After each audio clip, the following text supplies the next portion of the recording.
Motivational story. जीवन में सभी अपने आसपास के चीज़ों को देखकर प्रभावित होते हैं। कभी कभी बाहरी चीज़ों का प्रभाव पर इतना ज़्यादा हो जाता है कि लोग हीन भावना से ग्रसित होकर खुद को कम आंकने लगते हैं। जीवन में ईश्वर ने जो किया है उसी में सबकी भलाई है।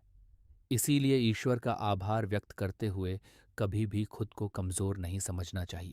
आज इसी पर आधारित एक कहानी सबसे सुंदर कौन की कहानी का विस्तार से वर्णन करेंगे। एक दिन कौवा अपनी शक्ल को देखकर सोचने लगा कि पंछियों में सबसे ज्यादा कुरूप मैं ही हूँ। उसे लगा कि न तो आवाज़ अच्छी है न ही पंख सुंदर है। काले रंग के वजह से उसे लगता था कि वह रंगों से भी वंचित है। ये सारी बातें सोचने की वजह से उसके अंदर हीन भावना से ग्रसित होकर दुखी भी रहने लगा। एक दिन बगुले ने कौवे की उदासी का कारण जानना चाहा तो कौवे ने जवाब दिया कि तुम गोरे चिट्टे हो, मैं तो बिल्कुल काला हूँ। मेरा इस दुनिया में जीना बेकार है। बगुला ने कौवे से कहा कि दोस्त, मैं कहाँ सुंदर हूँ। तोते को देखो, हरे पंख और लाल चोंच, काश मेरे पास भी ये सब होता। बगुले की बात सुनकर कौवे को सुंदरता को जानने की इच्छा हुई। वह तोते के पास पहुंचकर बोला कि तुम इतने सुंदर हो, खुश तो तुम बहुत होते होगे। जवाब में तोते ने कहा कि मैं खुश तो था, लेकिन मोर को देखकर दुखी हो गया, क्योंकि वह मुझसे ज्यादा सुंदर होता है। मोर की खुशी जानने के लिए कौवा उसे जंगल में खोजने लगा, परंतु उसे एक भी मोर नहीं दिखाई दिया। जंगल वालों से पूछने के बाद पता चला कि मोर को चिड़ियाघर वाले उठाकर ले गए।